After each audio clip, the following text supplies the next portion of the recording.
안녕하십니까. 하나님은 우리가 주님을 바라보기를 원하십니다. 주님을 바라본다는 것은 뭘 말하는 것입니까? 그것은 바로 우리 영혼이 하나님을 예배한다는 것을 말하는 것입니다. 우리는 이 세상에서 여러 가지 낙심되는 일을 바라볼 때가 많이 있습니다. 그러면은 우리의 마음이 어두워지고 낙심이 되고 좌절이 되게 되는 것입니다. 그러나 그럴지라도 우리가 십자가에 매달리신 예수 그리스도를 바라보고 하나님의 사랑의 얼굴을 바라볼 때, 약속을 바라볼 때 우리는 새로운 힘을 얻는 것을 볼 수가 있습니다.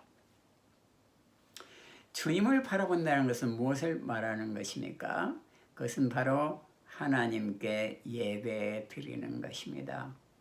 우리가 주님을 바라볼 때 우리는 주님을 만나는 것이고 주님의 음성을 듣는 것이고 주님의 영광 앞에 무릎을 꿇는 것입니다. 그러므로 우리가 주님을 바라보는 것은 바로 승리의 비결인 것입니다. 예배라는 것은 사실은 주님을 바라볼 때 시작이 되는 것입니다. 일단 주님을 만나야 되는 것입니다. 하나님께서는 아브라함에게 너는 모리아산에 가서 너의 아들 이삭을 바쳐라 그랬습니다.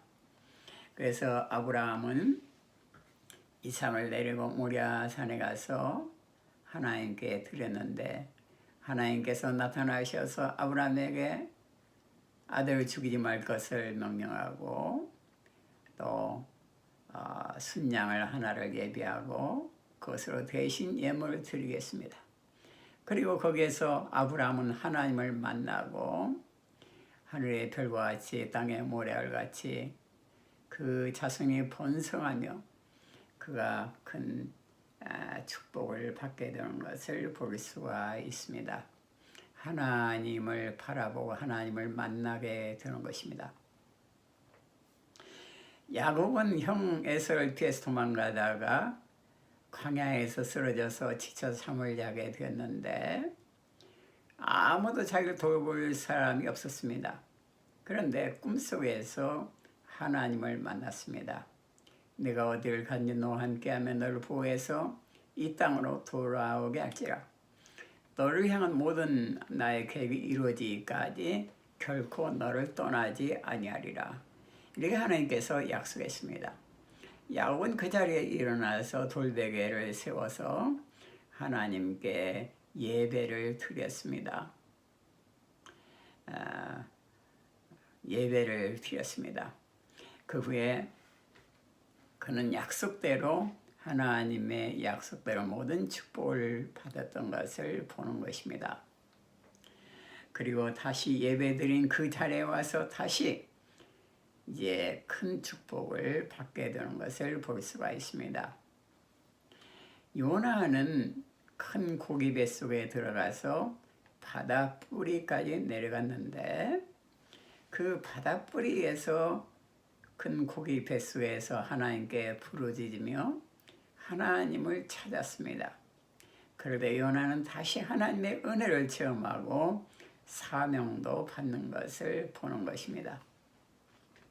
신약성경에 들어가면 우리가 오순절날 다락방에서의 우리 성도님들의 예배를 볼 수가 있습니다. 그들은 약속을 기다리고 예수님의 강림을 기다리고 예배드릴 때 성령을 충만히 받았습니다. 성령님께서 약속대로 불과 같이 바람과 같이 그들에게 임했습니다. 그들은 성령에 충만해서 복음을 담대히 전할 수가 있었던 것입니다. 우리는 고넬료의 가정의 예배를 또한 기억하고 있습니다. 베드로가 고넬료의 가정을 인도함을 받아서 예수 그리스도의 죄 용서와 사랑을 전했을 때 성령님이 고넬료의 가족 모든 사람에게 임하고 그들이 세례를 받게 되었습니다. 또 우리는 바울의 예배를 볼 수가 있습니다. 마게도냐 환상을 보고 마게도냐 건너간 바울은 빌립보에서 루디아를 만나고 루디아의 집에서 예배를 드렸을 때 거기에는 아름다운 빌립보 교회가 세워지게 되는 것을 볼 수가 있습니다. 예배를 드리는 것, 그것은 바로 하나님을 바라보는 것입니다. 우리가 어두운 이 세상 중에서 하나님의 얼굴을, 하나님의 영광을 바라보고 하나님의 음성을 듣고 하나님의 뜻에 우리를 맡기는 것이 바로 예배인 것입니다. 자, 오늘 말씀은 이사야서 40장 9절입니다. 아름다운 소식을 시온에 전하는 자여, 너는 높은 산에 오르라. 아름다운 소식을 예루살렘에 전하는 자여, 너는 힘써 소리를 높이라.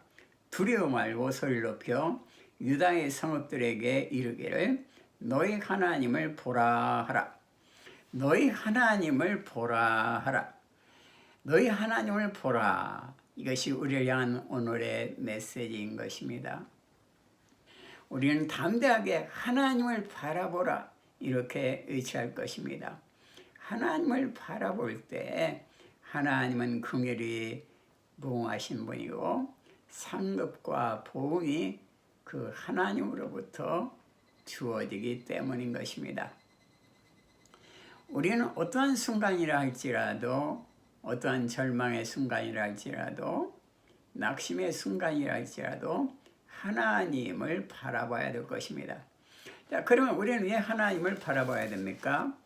먼저 주님을 바라볼 때 저주가 그치기 때문인 것입니다. 창세기 9장 13절에 보면은 내가 내 무지개를 구름 속에 두었나니 이것이 나의 세상과의 언약의 증거니라. 노아가 홍수가 끝난 후에 배에서 내려서 하나님께 예배를 드렸는데 그때 검은 먹장구름이 나타났습니다. 노아는 다시 홍수가 불어닥치지 않는가 하고 몹시 긴장을 하고 걱정을 하게 되었습니다. 그런데 하나님께서 나타나셔서 노아야, 너는 구름을 바라보지 말고 구름 사이에 무지개를 내가 걸어둘 텐데 그 무지개를 바라봐라. 그 무지개는 내가 너를 다시는 저주하지 않는다, 심판하지 않는다는 언약이다, 이렇게 말을 했습니다. 노아는 검은 먹장구름이 나타날 때마다 먹장구름만 보는 것이 아니고 그 사이에 찬란하게 빛나는 그 무지개를 바라봤습니다. 그리고 하나님의 저주하지 않는 약속을 기억하게 되었습니다. 우리가 예배를 드릴 때, 우리가 하나님의 얼굴을 볼 때, 우리가 십자가에 매달리신 예수 그리스도를 볼 때 우리 마음속에는 새로운 무지개, 소망의 무지개가 뜨게 되는 것입니다. 우리는 어떠한 어두운 순간에도 예수 그리스도를 바라볼 때 다시 기쁨과 그 언약을 생각하고 그 사랑을 생각하고 그 저주를 그치겠다는 그 약속의 말씀을 생각하고 새로운 힘을 얻을 수가 있는 것입니다. 우리는 주님을 바라볼 때 주님을 만나기 때문인 것입니다. 우리가 어떤 사람을 만난다는 것은 그 사람의 얼굴을 바라보게 되는 것입니다. 요한복음 4장 23절에 보면은 아버지께 참으로 예배하는 자들은 신령과 진정으로 예배할 때가 오나니 곧 이때라. 아버지께서는 이렇게 자기에게 예배하는 자들을 찾으시느니라. 우리 하나님께서는 자기에게 예배하는 자들을 찾는다, 그렇게 말하고 있습니다. 하나님은 예배하는 자들을 찾는 것입니다. 그 장소가 교회당원이 되었든 밖이 되었든 아침이건 점심이건 저녁때건 어느 곳에 있든지 우리가 하나님을 찾을 때 우리는 하나님을 만날 수가 있는 것입니다. 그래서 우리 영혼의 진심으로 하나님을 예배할 때 우리는 하나님을 만나는 것입니다. 하나님을 만날 때 모든 문제는 해결이 되는 것이죠. 또 주님을 바라볼 때 곧 응답을 받기 때문인 것입니다. 자, 창세기 24장 15절에 보면은 말을 마치지 못하여서 리브가가 물 항아리를 어깨에 메고 나오니 그는 아브라함의 동생 나홀의 아내 밀가의 아들 부두엘의 소생이라. 자, 아브라함의 종 엘리에셀이 아브라함의 아들 이삭의 그 와이프를 구하기 위해서 엘리에셀을 보내게 되었습니다. 가나안 땅에서 하란이라는 곳으로 보내게 되었는데 가나안 땅에서 하란까지는 굉장히 먼 거리죠. 자, 며칠 걸려서 하란에 도착했을 때 엘리에셀은 많이 피곤했을 것입니다. 뭐 자기가 결혼한다면 기쁨이 넘치겠지만은 자기의 주인의 아들이 결혼하는 그런 문제였죠. 자, 피곤해서 그는 우물가에 이제 쉬는데 그는 불평하기보다는 먼저 그는 하나님의 얼굴을 찾았던 것입니다. 하나님, 내가 여기까지 무사히 도착한 것을 감사합니다.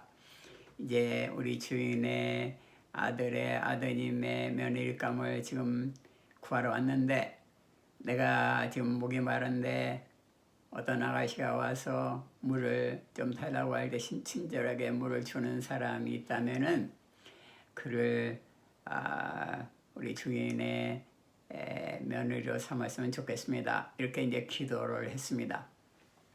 그런데 엘리에셀이 이 기도를 채 마치기 전에 리브가가 물동이를 짊어지고 이 샘물터로 나왔습니다.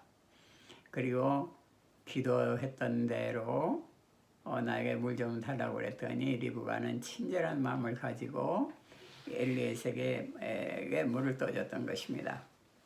그래서 이제 엘리에셀은 이건 하나님의 응답이다 생각하고 그 리브가의 부모를 찾아 승낙을 얻고 이제 리브가를 데리고 이제 가게 되었던 것입니다. 자, 우리가 주님 앞에 예배 드릴 때, 우리가 기도하며 예배 드릴 때 하나님은 채 끝나기도 전에 엘리에셀에게 응답하였던 것입니다. 그러므로 응답받는 최고의 비밀은 주님 앞에 예배 드리는 겁니다. 그 다음에 주님을 바라볼 때 소망이 생기기 때문인 것입니다. 예레미야 3장 20절에서 21절에 보면은 내 심령이 그것을 기억하고 낙심이 되오나 중심에 회상한 즉 오히려 소망이 있사오면. 예레미야는 이스라엘이 망해가는 것을 보고 많이 낙심이 되었습니다. 그러나 하나님 앞에 예배를 드리며 하나님을 생각한 즉 마음에 소망이 넘치게 되었습니다. 그것은 여호와 하나님께서는 자비와 긍휼이 무한하신 분이라는 것을 그는 알았기 때문인 것입니다. 자, 우리는 예배를 드릴 때 우리의 영혼 가운데 새로운 소망과 기쁨이 넘치게 되는 것입니다. 소망이 사라졌습니까? 마음의 기쁨이 사라졌습니까? 우리 영혼이 주님을 향해서 주님을 바라보며 예배를 드릴 때 새로운 소망을 하나님은 부어주시는 것입니다. 소망이라는 건 참 중요한 것이죠. 호프. 그래서 성경은 호세아서 2장 15절에 보면은 악을 골짜기로 소망의 문을 삼아 주리니, 악을 골짜기와 같은 것도 소망의 문을 하나님께서는 숨겨놨다 이겁니다.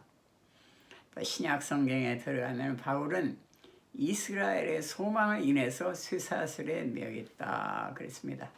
그리고 소망 가운데 즐거워하라 이렇게 로마서 12장 12절은 말합니다. 이 소망은 성령님이 우리에게 주시는 것입니다. 그리고 진정한 소망은 이 세상에 있는 것이 아니고 영원한 나라, 천국에 우리를 향한 영원한 소망이 기다리고 있습니다. 그러므로 소망이라는 것은 우리의 삶에 있어서 결코 끊어지지 않는 것입니다. 우리가 이 세상에서 모든 소망이 끝난다 할지라도 우리의 영원한 소망은 주님이 예비하신 생명수가 오르는 영원한 천국인 것이기 때문인 것입니다. 그것은 눈물과 애통하는 것이 없는 예수님과 함께 거니는 예수님이 기다리는 그러한 곳이기 때문인 것입니다. 자, 주님을 바라볼 때 우리는 새로운 은혜를 받기 때문에 바라봐야 되는 것입니다. 자, 예레미야 3장 23절에 보면은 이것이 아침마다 새로우니 주의 성실이 크도소이다. 자, 하나님의 은혜는 아침마다 새로운 것입니다. 우리가 아침에 일어나서 산보를 할 때 보면은 그 동편에 솟아오르는 태양의 모습이 같은 태양이지만은 날마다 다른 것을 볼 수가 있습니다. 어떤 때는 구름이 한 점도 없이 찬 태양이 빛나면서 동편을 차오르는 것을 볼 수가 있습니다. 그런데 어떤 때는 구름에 가려서 특별히 요사이 같은 때에는 시원한 그늘을 제공하는 것을 볼 수가 있습니다. 또 어떤 때에는 단비가 내려서 또 더 신선한 분위기를 주는 것을 볼 수가 있습니다. 겨울에는 또 눈이 내리거나 또 바람이 불 때도 있습니다. 그러나 매일이 새롭고 새로운 태양이 솟아오르는 것과 같이 하나님은 새롭게 우리에게 은혜를 부어주시는 것입니다. 하나님은 은혜 위에 은혜를 부어주시는 분이시고 우리에게 주시는 은혜는 기대할 수 없는 그러한 무료한 은혜가 아닌 것입니다. 하나님은 우리가 아무리 기대해도 다함이 없는 그런 새로운 은혜를 예비하시고 우리 위해서 예비를 하시고 주시는 분이신 것입니다. 이것이 아침마다 새롭다고 말씀하고 있습니다. 또한 주님을 바라볼 때 우리의 믿음이 강해지기 때문인 것입니다. 자, 히브리서 12장 2절을 보면은 믿음의 주요 또 온전케 하시는 이인 예수를 바라보자. 저는 그 앞에 있는 즐거움을 위하여 십자가를 참으사 부끄러움을 개의치 아니하시더니 하나님 보좌 우편에 앉으셨느니라. 예수 그리스도는 믿음의 창시자의 믿음의 주인 것입니다. 믿음의 주라는 것은 믿음의 창시자고 완성자라는 말인 것입니다. 우리 믿음을 시작하기도 하고 그것을 완성하기도 하는 관리자라 이겁니다. 우리의 생애를 시작하고 우리 생애를 완성하시는 분인 것입니다. 또한 우리가 닥치는 여러 가지 문제가 있는데 그 문제를 시작하기도 하고 그것을 다 끝맺음을 주시는 분도 예수님이시기 때문인 것입니다. 그러니까 우리가 약하고 연약하다 할지라도 예수 그리스도를 바라보면은 우리는 새로운 힘을 얻을 수가 있습니다. 그래서 성경 십자가의 말씀이 하나님의 지혜요 하나님의 능력이라고 했습니다.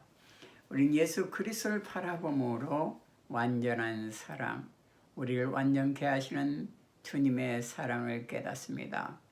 우리가 어떤 상황에서 어떠한 연약함 가운데서도 새로운 힘을 부어주는 끝없는 하나님의 사랑을 알게 되는 것입니다. 하나님의 사랑을 알 때 우리는 새롭게 독수리 용수심치며 오르듯이 우리가 새로운 힘을 얻을 수가 있습니다. 하나님은 우리의 믿음의 창시자요 완성자 주님이 되시는 분이십니다. 마지막으로 주님을 바라볼 때 우리는 지혜롭고 강하게 되기 때문입니다. 자, 고린도전서 1장 25절을 보면은 하나님의 미련한 것이 사람보다 지혜 있고 하나님의 약한 것이 사람보다 강하니라. 이 세상에는 지혜로운 사람들이 많이 있습니다. 정말로 공부를 많이 하고 학위도 많이 있다고 또 많은 기간을 책 속에서 파묻혀 사는 훌륭한 사람들도 많이 있습니다. 그러나 이 세상에 아무리 많은 사람들이 연구를 하고 지혜롭다 할지라도 그것은 하나님의 미련한 것보다 더 지혜롭지 않다 이겁니다. 하나님의 미련한 것이 인간의 지혜보다도 더 지혜롭다 이겁니다. 예수님은 하나님은 지혜의 근본이 되시는 분이십니다. 또 사람 중에는 여러 가지 권력을 가지고 세계를 지배했던 많은 사람들도 있습니다. 예를 들어서 징기스칸, 나폴레옹, 히틀러, 알렉산더 여러 가지 영웅의 칭호를 받으면서 세계를 지배한 그러한 권력자들이 있었습니다. 그러나 그들의 권력은 다 인간으로서 한계를 극복하지 못하고 단명하거나, 알렉산더는 단명했죠. 자살하거나, 히틀러는 자살을 했죠. 어쨌든 유배가 돼서 죽거나, 나폴레옹은 유배가 돼서 죽었습니다. 그러한 결과를 가져오게 되었습니다. 인간의 권력이라는 것은 결국은 하나님의 허락하에서 그 계산된 그 일자만 누릴 수 있는 것이 권력인 것입니다. 그래서 하나님은 산들바람처럼 보이지 않고 또 따뜻하게 은혜로서 우리에게 임하는, 정말로 하나님은 연약한 분같이 생각이 되지만은, 그러나 하나님은 절대 주권을 가지고 가장 강력한 힘을 가지고 세계와 우주와 만물을 지금도 지배하시고 계시는 것입니다. 하나님의 숨길 하나가 전 우주와 만물을 멸망시킬 수 있는 것입니다. 또 하나님의 숨길이 인간에게 생명을 회복시킬 수도 있는 것입니다. 그러므로 하나님의 연약함이 인간의 강함보다 더 강한 것입니다. 우리 예수님 십자가에서 힘없이 못 박혀서 돌아가셨습니다. 외면적으로 생각할 때는 얼마나 약한 비참한 모습입니까? 그러나 그것은 마귀의 올무에서 영원히 우리를 해방시키는 정말로 강력한 무기였고 완전한 승리였습니다. 테텔레스타의 모든 죄값을 다 지불하고 우리를 영원히 완전케 만든 사탄을 때려눕히는 결정적인 케어 펀치였던 것입니다. 하나님의 약함이 인간의 강함보다 더 강한 것입니다. 그러므로 우리는 이 예수 그리스도의 얼굴을 바라볼 때 장대 끝에 매달린 노뱀을 바라봤던 이스라엘 백성이 나음을 입은 것처럼 우리는 진정으로 나음을 입고 새로운 승리를, 새로운 능력과 힘을 받을 수가 있는 것입니다. 주님께서는 지금도 우리가 주님의 얼굴을 바라보기를 원하십니다. 기도하겠습니다. 하나님 감사합니다. 주님의 얼굴을 바라보게 해 주시옵소서.